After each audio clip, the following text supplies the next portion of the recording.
line and talk a little bit about it.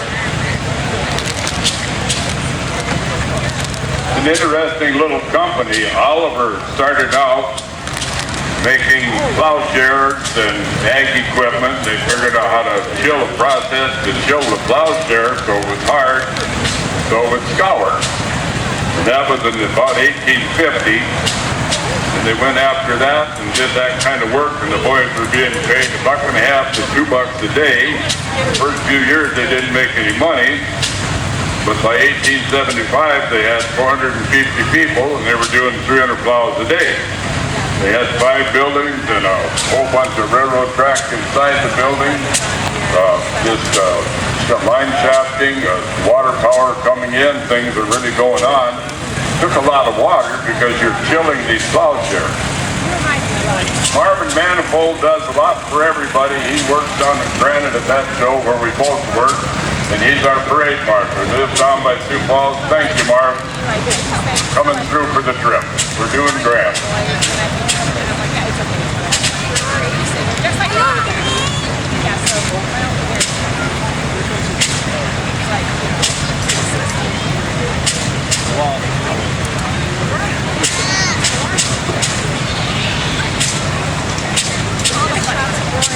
We generally have a Prairie Princess and Prairie Village kid, and this is the young couple these girls represent Prairie Village this summer, and they ride in that very nice convertible that brings them through about every year, so we're in good hands, but that's our little celebrities for the village, so here we go.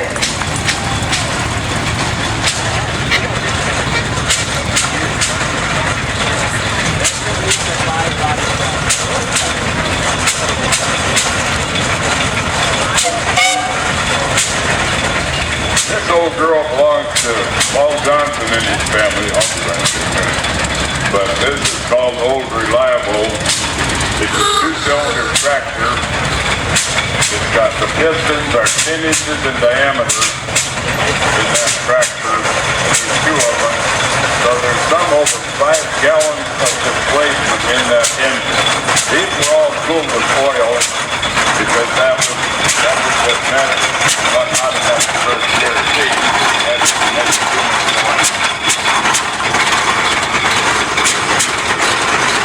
Nichols and Shepard basically made ag equipment more so than this.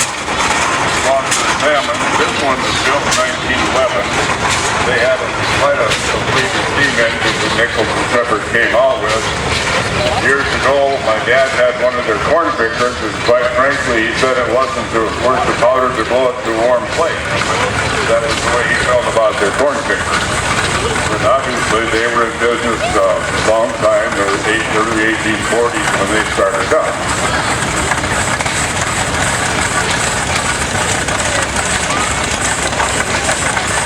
This is an overview tractor. These folks are the ones who have the little jack up there. They're early on, the grandfather, fathers, and so on, designed the corn pickers way back when. We've got several generations of overviews on that tractor right now. There's from Brentford, South Dakota. This one has the live power takeoff skin on the side of it. But at that point, in the late 1929, nobody felt the need for a live power. Kind of not fancy. Comes down the side, goes across, goes underneath, and on the back. That's how it was done. 1224 is a little 2-cylinder tractor. They take that same engine, put 2 of those side by side, and make 25 to 2550 on it. It came out of Canada, was mechanically restored by Michael Simons and his dad out of Carrington, North Dakota.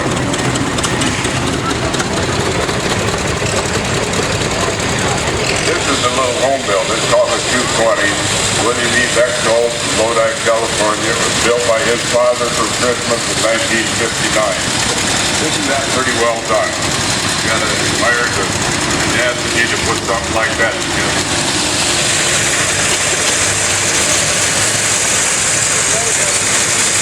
However, people watch these tractors, some of them little sporty. They acquired it. This is quite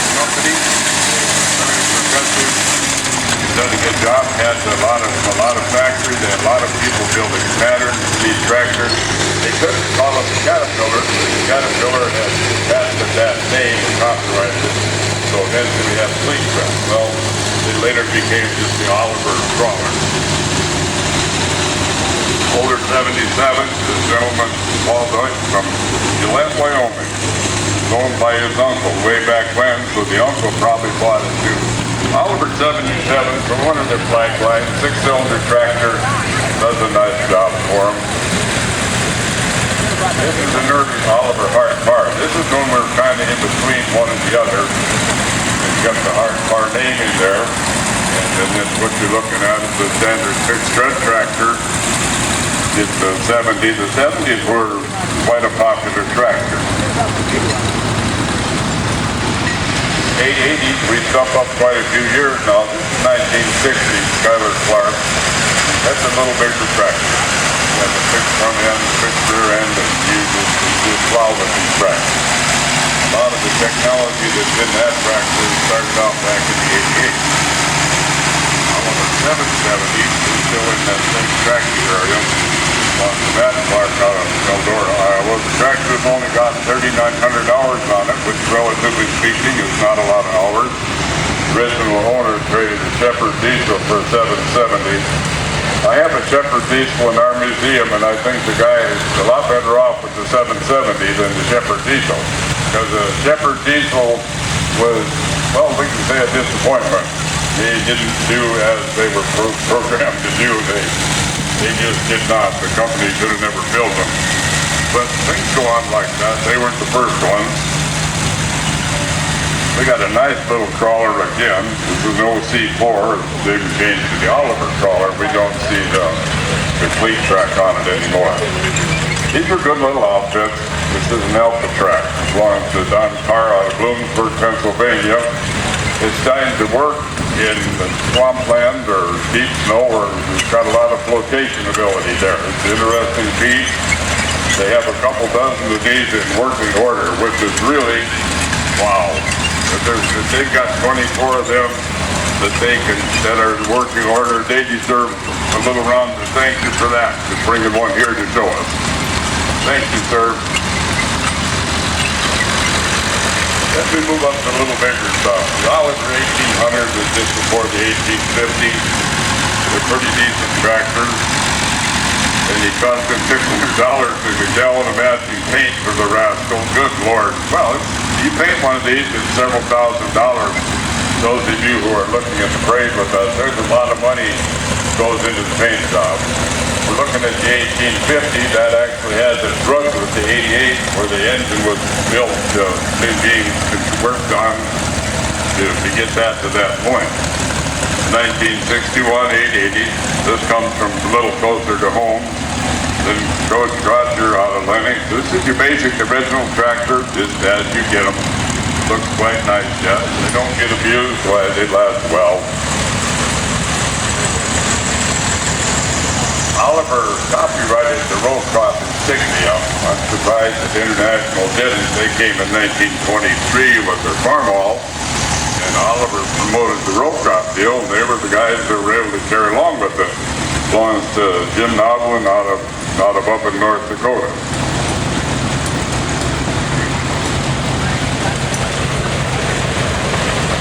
This one also is from North Dakota, nice older 770.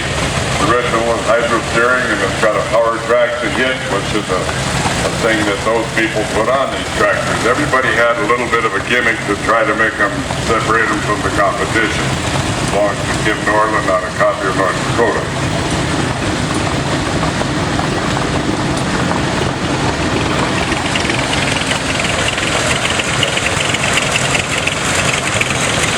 Here we got the old 2850. Two little ones side by each, and it makes 4 cylinders out of it.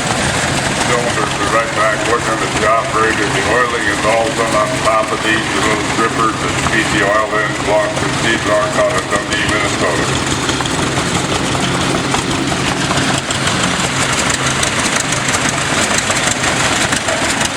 There's a lot of these old girls. They must have been extremely popular tractors. In 1836, it's a 2-cylinder tractor, about a 6.5-inch bore. one is Greg Muller, this one out of Avoca, Nebraska. The second owner was operated by a neighbor plowing and fishing. Old people from Howard. They come with tractors every year with another 1836, 1929. This is getting closer to the end of the Olivers, but these are real popular. They did what they did. You had 18 on the ground and 36 to run it out. This is one of the master tractors. He has a whole collection of these guys. They're all a little different. They had the G8s and the I's and all different serial numbers. And they all had a little bit of differentiation. And that one's got the live power takeoff on the side of it, which wasn't add-on. You can buy it from the company. But like I said, people didn't feel the need for it then. And now it's just, you wouldn't be without the live power. Here we have one from New Virginia, Iowa, painted by Kerwin, another 1836, 1927 model.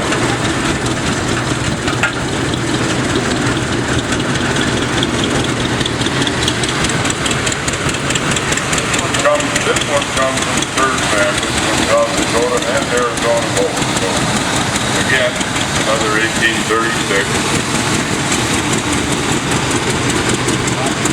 These tractors are water cooled. The earlier ones, the other ones are oil cooled. The water cooled ones came with these engines.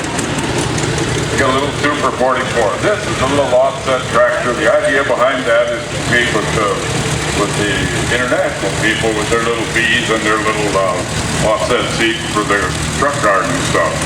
This one comes from Dodge, Nebraska, and he bought it from North Carolina in the late 90s and got it put together in 2022. Easier thing to haul around. The little row crop 66 belongs to the Phelps family. That one comes right out of Madison. That's easy enough. We have a lot of folks from Madison and the surrounding area that support Prairie Village pretty well. We've got a 77 following that belongs again to the same family. People have got them nicely put together. You notice they went away from the side shields on that tractor. It's a little newer, did the change and didn't put the side shields on anymore. Most people left them laying in the fence row. They thought the tractor ran too hot with the shields on, which really wasn't the case. Super 88 Phelps tractor as well. It's been out doing a little pulling the last day or three, just for the fun of it.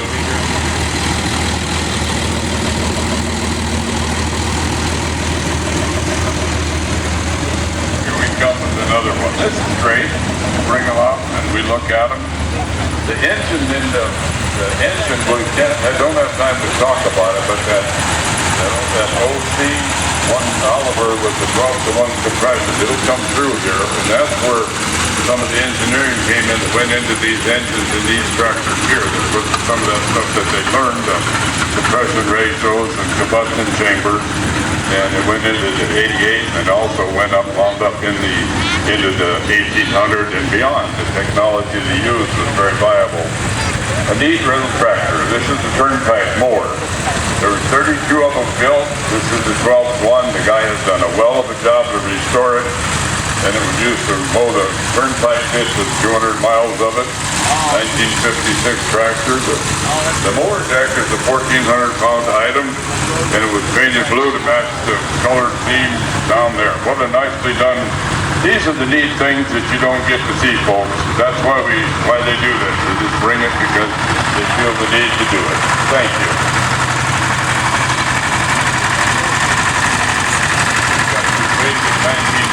This is a busy tractor. You get the work done. This is quietly and comfortably. Oliver made that with that front end. That's a mechanical front wheel drive on that one. Very well done tractor.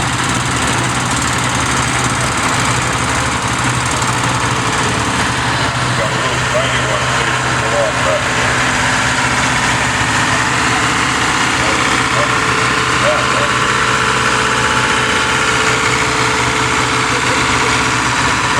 Don't get tickets for it. We can just tell you what they are, but we can't give you the guy's name and give you credit for it.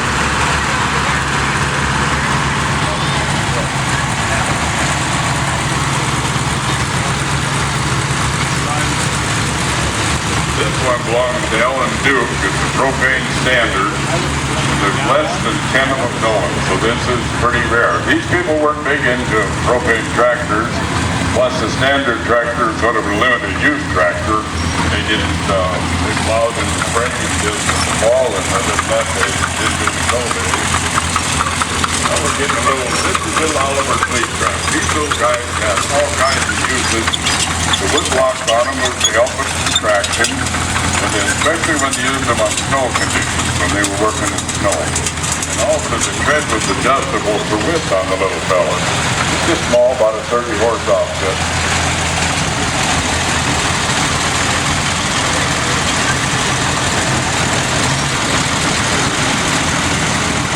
This is an 88 Oliver. They just bought it a couple weeks ago.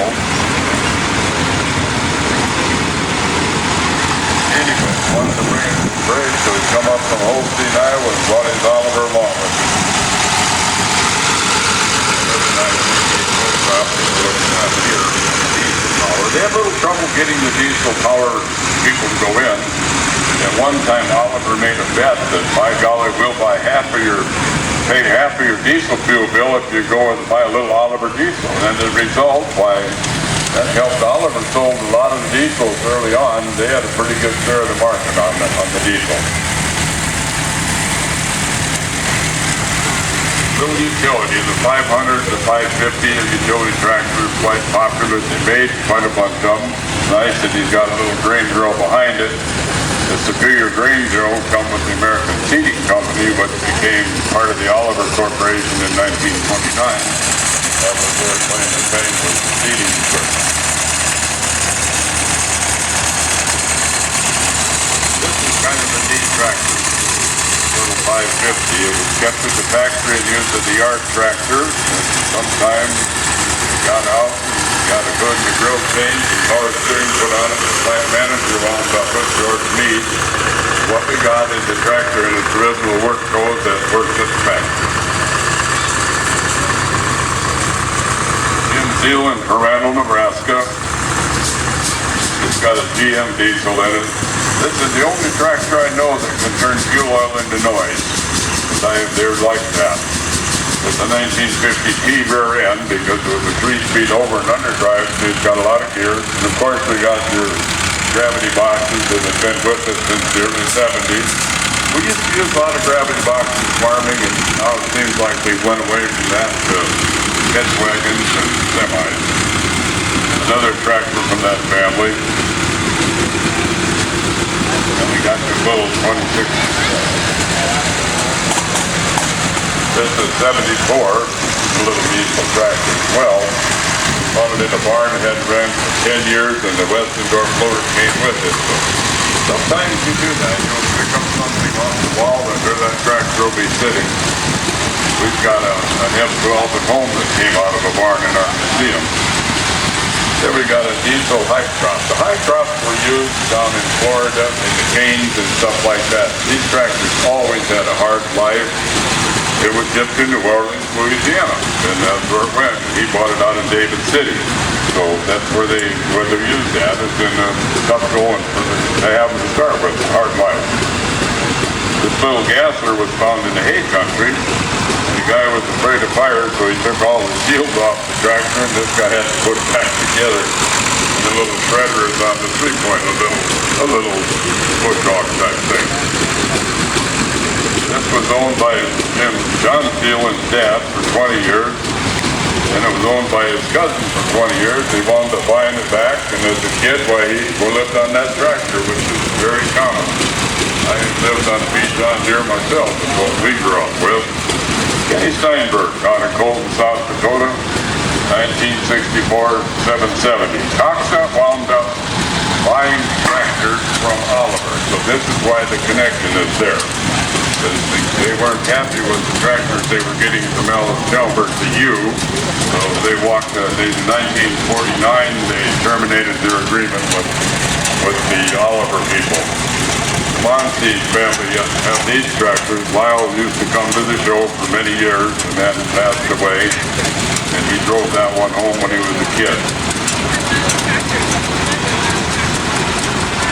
Sturgis Falls, Brookings, South Dakota. The tractor came out of Canada.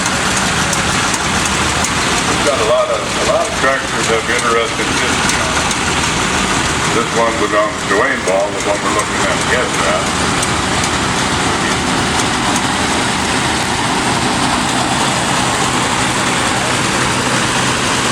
This one's one of the North Salmon right out of Madison, 1950, 88, 77, 66. Popular tractors for people that used Oliver. Oliver wasn't so popular up here. Not in our country. There's obviously places where it was, but not so much here. But 88 people. Long as Jerry Tank of all things. Jerry and I used to work for Davis together when we were a lot younger. It was hard work. Yeah. Thanks, Jerry. About 1850 in their working clothes, Brett, Madison, and Simpson. Just like you said, it's simply a good old farm horse. It'll do the job, and it'll probably keep doing the job. I wouldn't bet on their new electronically controlled tractors coming out as good in 50 years as these tractors have. I don't think we'll see them wrong. Then to this rodeo, this fellow put this together. They're from Greentop, Missouri. Gary and Charter Clark bought two tractors to make one. Been to the same rodeo. I did the same thing with a couple of SC cases. He put three of them, and the guy said, "What do you want? Are you a tractor collector?" I said, "Nope, I need some parts." That was kind of true. You guys know the drill.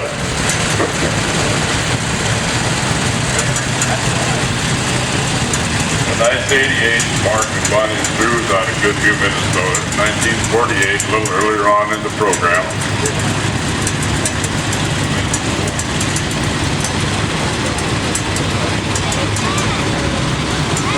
Then we move up a little bit. The 770 Oliver belongs to Howard Litterick, and he restored by his grandson Nick Litterick. This is a 1958 tractor, nice and bright and shiny. He decided to run a long time in parade. It's a nice day we're having.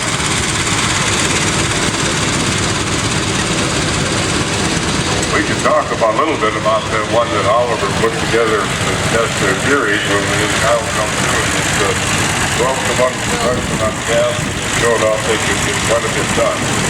This belongs to Terry and Kathy Filler, 1939-70. The 70 didn't mean anything except that they used 70-octane gasoline. The tractor had no rating. It was just, this was for 70-octane gas. However that got started, we aren't in charge. Rollover plow, Brian Andrews down to Winton, Minnesota. The rollover was for if you were running ground where you didn't want any back furrows or jet furrows, like old flood irrigation, where you didn't want any surprises or have the water to run away on you. So Brian brought that from Winton, Minnesota. The Oliver people made a habit of selling the power units to various companies. These people bought them at the Road Roller, Ferguson Roller Company. Galen Samuelson from Wakefield has that. But they would sell the power units, and the people would put them on the units. There were also scrapers. What was that on was a scraper. They put them in a road grader. It wasn't uncommon. They had dirt loaders that did the same thing, where you would carry them along scrapers and so on. This was an 880, and John Schonauer, and it's bought from Susan's dad.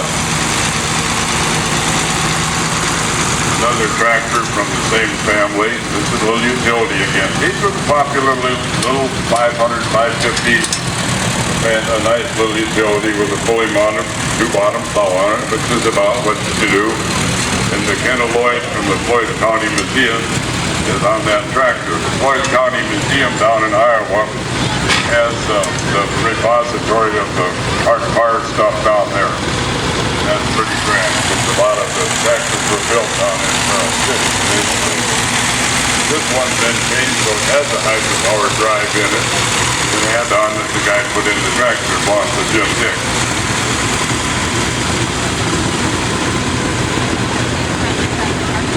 Super 88 following is coming from the same family as well.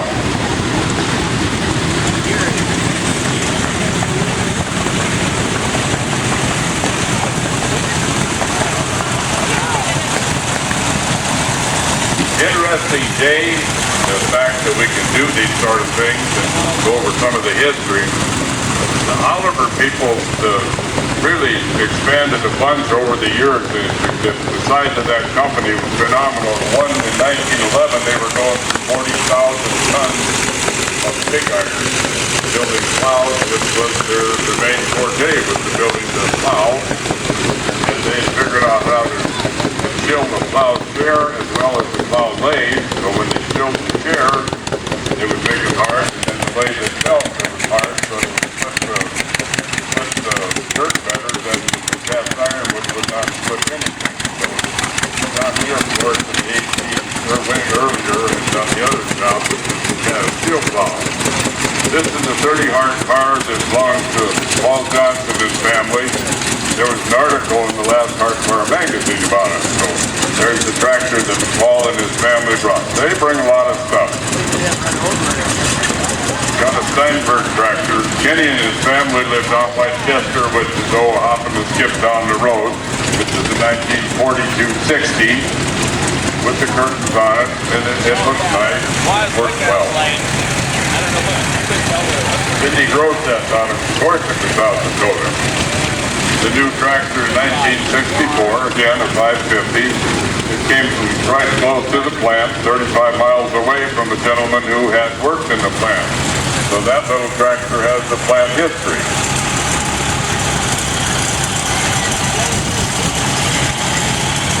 The little 440, the gentleman bought in Mississippi with the motor stuck and found on it had been overhauled, but nobody had ran it. So he got it to run and got it to where it is today. Some of these things, it's a little trip bringing them back. I've been there and done that too. They don't all come all ready to go out of the box. Or somebody will tell you a little bit of untruth about them sometimes when you buy them. You fill them with water and it's running out the bottom, you know there's something wrong they didn't tell you about it. 44, 1957. Again, we're looking at the little tractors to compete with the truck car in the work. Rich and L. Engelman. These are again, the ones that converted into noise. We have the 71 series diesel in them. 71 had 71 cubic inches per cylinder. So if you had 3 cylinders, you had 273 cubic inches. If you had 4 cylinders, you had a little more. 3-cylinder was very common in these tractors. They're 2-cycle engines. They fire every time up. They're extremely noisy tractors. For all their noise, they leak a lot of oil. When they're getting older, they drip a lot because it's just the way they are. Then we have one here that's not that, the other way around. That's got this Oliver's own motor in it. These folks are from Green Isle, Minnesota. Oliver figured that a lot of metallurgy work, like on that manifold, for instance, they figured out how to make the exhaust manifold so it wouldn't creep by using the right metallurgy so the cast iron didn't expand and shrink and expand and wear out the gasket. We got a nice back drop from the same family. Neat to see this stuff, but to begin with, Oliver was a short-lived tractor company. The fact that some of these survived and we get to appreciate it here in the show. Again, thank you, folks. Then we get back to your basic plowing and disking and dragging tractors, the same family, Engelman family out of Green Isle, Minnesota. This is 1960. This is your standard meadow green color, green and the white that they use, which is the acceptable color. Again, we're bringing through a 1957-66 series from the same outfit. It's a nice bunch. This is interesting, the one with the mid-green color. If my memory is right, I think they only painted 50 of them that color. They made a note that nobody liked that color, so we're not going to do that anymore. But I think the serial number in the book shows like 50 of them were put out with that color. So if that's an honest one, why that would be one of the 50.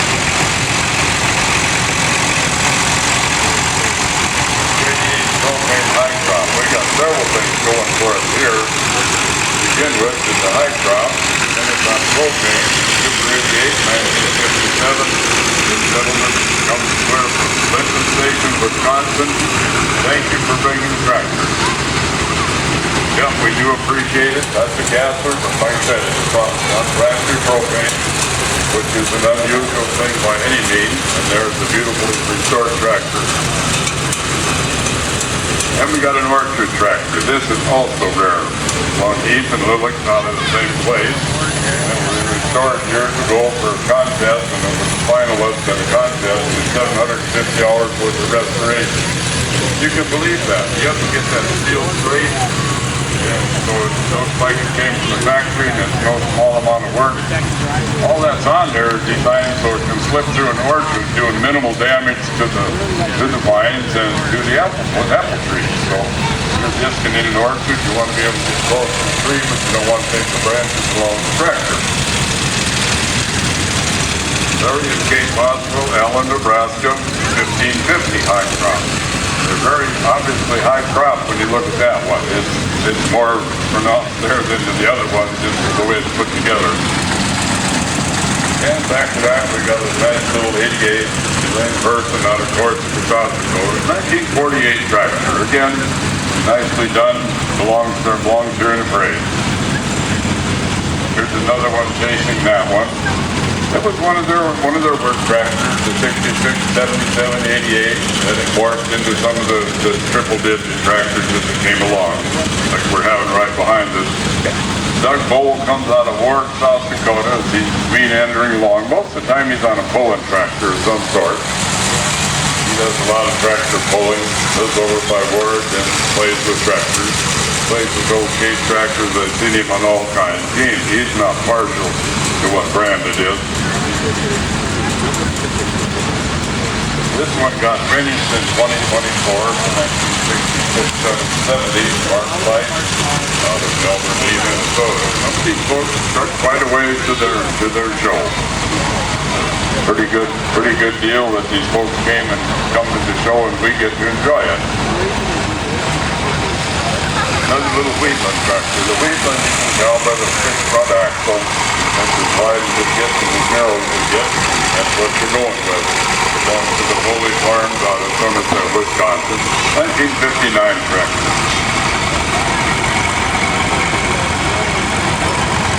This little fella comes from the March family, some friends of mine that lived out by Humboldt, 1945-60. It's just a little guy.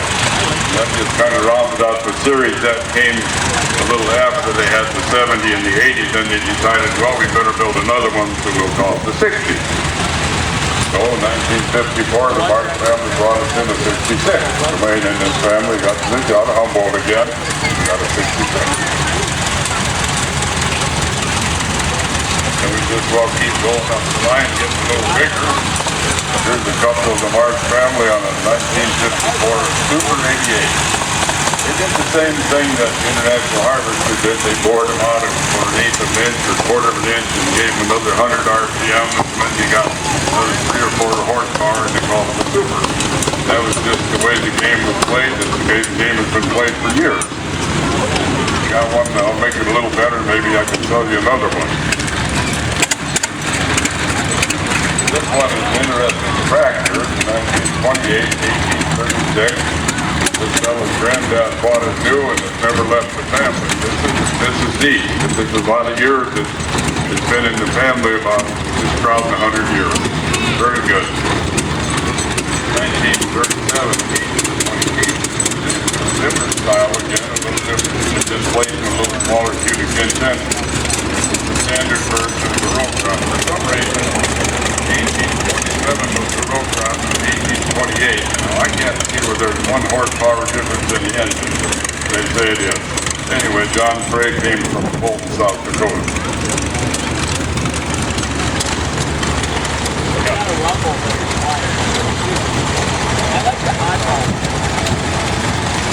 What a nice little 77, 12 dead. It's supposed to come to that point over.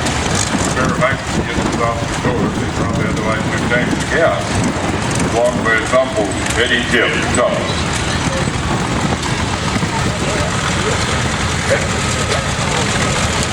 This is the one we talked about. This is the replica of the one in Charles City which Charles City finally got back after they went through several hands.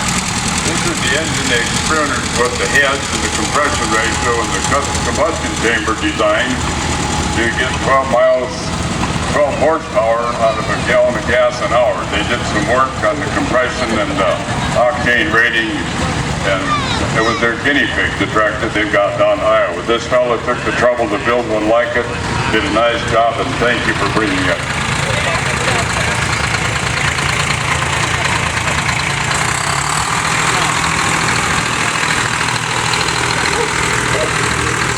Got a little Jimmy running this one, the old Detroit. He's snarling her way along in the Super 99, 1955. That engine lasted. General Motors built that engine. They did a lot of work. They were in trucks. They were in all sorts of construction. If you look at remember the old green Euclids? There'd be one on the front, one on the back, and making as much noise as possible. 660 comes from Roland, Iowa. It's all original. The paint's original. The tractor is pretty darn good shape. 900 $1,000. Never looking at an old tractor is $900. That's pretty good. Then we got another little paper here to talk about. 1966 bonds with these dresses. This guy comes out of Corsica with this one. This is a work tractor.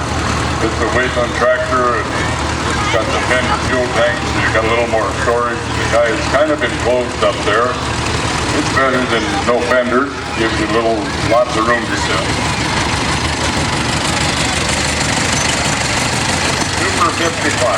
Just a little fella. Again, we got seen the 550s and the 50s, and here we got a plain 55. His granddad bought the tractor new in 1955 from Van Horn Implement in Charles City, so he picked it up pretty close to the main storehouse. We got a little home dropping into that. The Martin TV out of Dale Rapids, South Dakota. These people come from Prairie Village pretty faithfully. We got the 880 diesel. This guy is pretty much original. He spent a lot of time out in the weather, along with Lance Hewer out of Summit, South Dakota. 1958 tractor. We're looking at a lot of years on this guy. This is perfect. Martin Coxsud is when they were going into the White Motor Company, when they had Coxsud in Minneapolis and Olive all hooked together, so they spray them one color and call them something else. And it really didn't work out so good when you work them all together. And the companies fought, and not a good thing, but life went on. And sometimes I don't think we're the better for a lot of the hooking together when we have something that works, and to make a conglomeration out of it. These little guys are just rolling through. If you notice on the bottom of them, they have those holes on the sides of them that what pipe is through, and then you would watch your television on it. That was something they figured out way early in the program, so that pipe mounting of stuff carried through all the way through into the tractor. The little 660 comes from John Adams out of Fortuna, North Dakota. The one in the group there when it's working here. And then we got another one. This is your basic 88 6.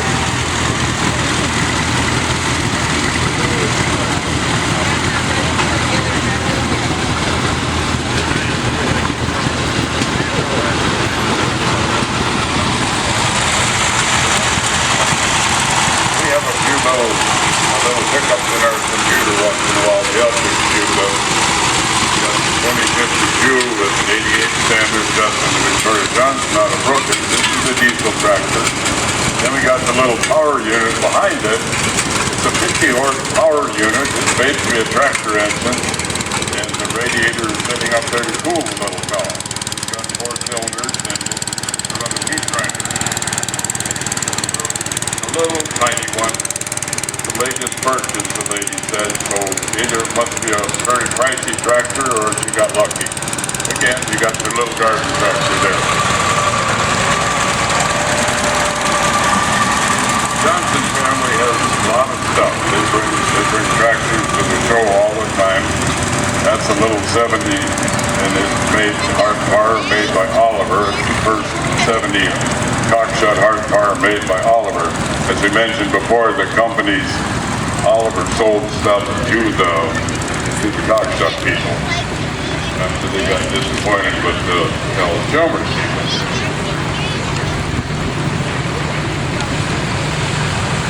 This is a big horse. I like the looks of that. It's a 2105 white Garden Valley Farm, the DeBoer family. It says it's got 18,000 hours on it, which wouldn't be impossible. They've had it, and the tractor has been used and modified somewhat to reflect what it's used for. Again, very purpose-built looking tractor, wouldn't you say? 105 horse. That's into the white program. Now we're getting away from the Oliver people.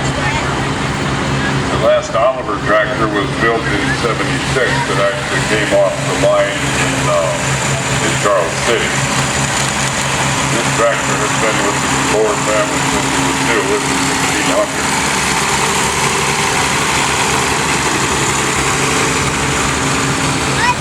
Following him, we have an LP tractor from the same family. It was changed to propane from gas, which you could do. You would buy the tank and the regulator and the propane carburetor. This one here is propane. It burned a little cleaner. That's propane. A lot of times, natural gas was used on irrigation engines because of the cleanliness of it. The oil would get thicker instead of thinner.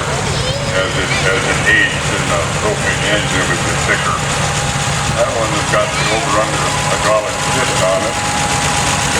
They had a way of changing, like in the international people had the torque amplifier, and that would give you a little more pulling power to the tough spots, but you couldn't abuse it or you would break it. So some things you had to be careful with. This is a pretty tractor. It's a 1950 off the Garden Valley Ford family as well. Very nicely done. Nicely done tractor. Then we get a little bigger. This has got a 6-throttle power in the back of it. My golly, it says it was destroyed by a fire and the folks rebuilt it. These are all Daryl's tractors. Spring trip plow. Daryl's these sort of things. These are 20-inch plow bottoms. That's a pretty serious plow. Mostly we see 14 and 16 stuff like that. What a nice collection plow and tractor. That's a Caterpillar diesel in it. They only trusted to use the Cat engine in. They used two different series of Cats. The 3208 was the more common one. The little different engine, little bigger engine. My friend has them up in Canada. He likes the 3208 better than his little brother. We've got a little 99 4-cylinder gas tractor, 1951, Garden Valley Farm again. What a string of beads we're getting.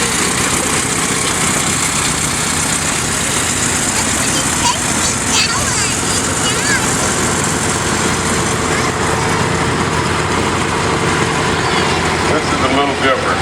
This is a little smaller Detroit made in 71 and the 53 series. The 53 series has got a 453 here.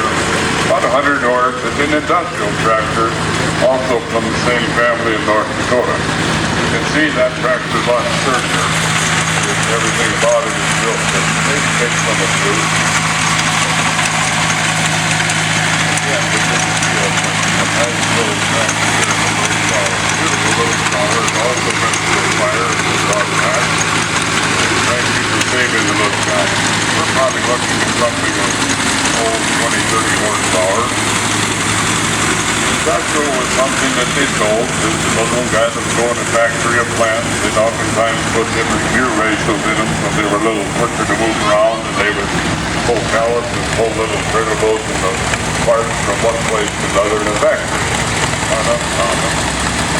Chalmers people did this as well. In the 70s, that was maybe a road grade, but it's not uncommon. Oliver sold power units to electric ground bits. What we have here is the road grade. You wouldn't want to attack too big a road with it. You know, by golly, back in the beginning, that would be a shovel and a spade. So we should be grateful. Here's another example of it, one I'm going to put into a This is Daryl's. room. That's a neat looking sheet. Sheet that they brought in. Thank you. 550 Oliver, run sweet people. These come from the Garden Valley Farms as well. Again, these are some unique pieces that they've taken time to put together for us. This guy here has a little bigger one. This is 1950 Oliver. This is great, but this has got the 453 in it as well. It's a chain loading scrape where they load a little easier than if they have to pull it in by the power of the brake. This way they can scrape it in with the chain and put a load on it a lot easier. These are noisy. They just turn diesel fuel into noise. This is Daryl's. Got pretty friendly with Oliver. They use a lot of the Oliver engines, a lot of the power units to do this kind of work with. Thank you for coming down with it. It's a long hike, and those people put a lot of effort into coming down to us here today. I don't know how he got, and there's Daryl himself. This is a little airport stuff. These people did it. They made the little tractors, airplanes around in the airport. Daryl! Same thing as well. This is one that the Oliver people sold for doing the work. They're just doing things around an airport. Just a handy little tractor. You get nimble and get around places. Again, the Garden Valley Farms folks have bought a lot of stuff in. This is an interesting thing. It's a 1950 Oliver in the middle of all that. It's got the cable reel on the front, and it's got the vibrator following the back, so you get a lot of cable in the ground in the day. You can obviously tell it's got a very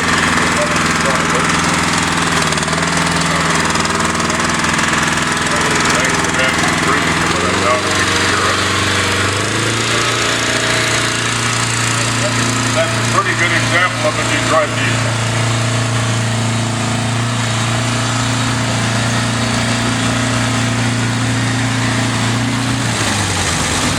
These are just simply noisy. They're two cycles. They fire every time up, and sometimes it seems like they fire 3 times on the way up. Super 77, 1956, West Orford. Little fleet-track diesel, Knoxville, Randolph, Nebraska, Detroit by Terry Copperstone before he moved to Florida. The tractor came from Yankton and is used to build roads north of Gavin's Point. Nice little bigger crawler. That would be something like a D2 or a D4 Caterpillar if you're trying to relate size to size.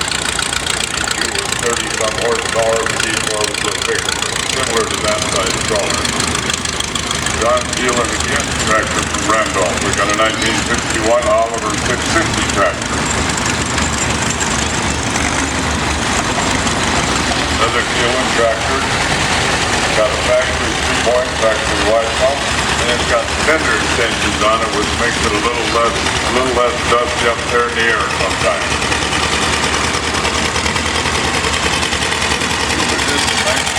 Nice little tractor. It's got an older paint on it.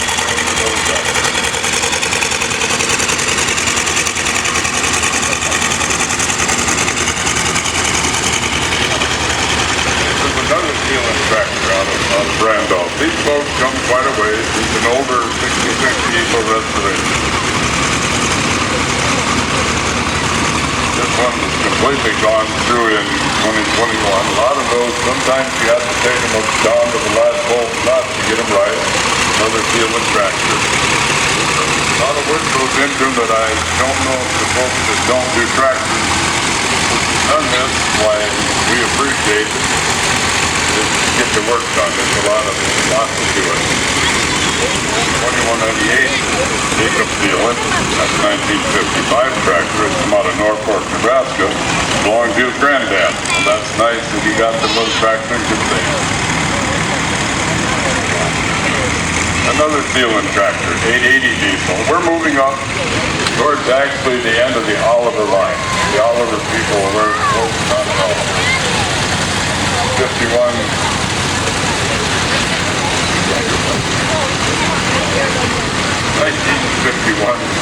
77, belongs to John and Susan Junar out of North Fork, Nebraska. They got a little more behind it. Got nicely protected. That is a nice touch to have the guard over. That's an Oliver mower. Short lining service people, when they bought the other company together, they were able to acquire some pieces that they didn't have. So we got some more of those people with them. They brought stuff into the fold. Fire car brought stuff into the fold. And then who else brought in it? We have come together. Oliver, Hartmar. Oliver was smart when they made it. When they hooked together in 1929, Oliver said, I want to take cash for my share. So he got cashed out of the deal, and they had to crash in 29, and otherwise it would have made him broke. So sometimes things work out for the better or not the better. Folks, we had a really nice Oliver parade. Thank you for watching, and thank you folks for bringing the stuff mostly. That's good.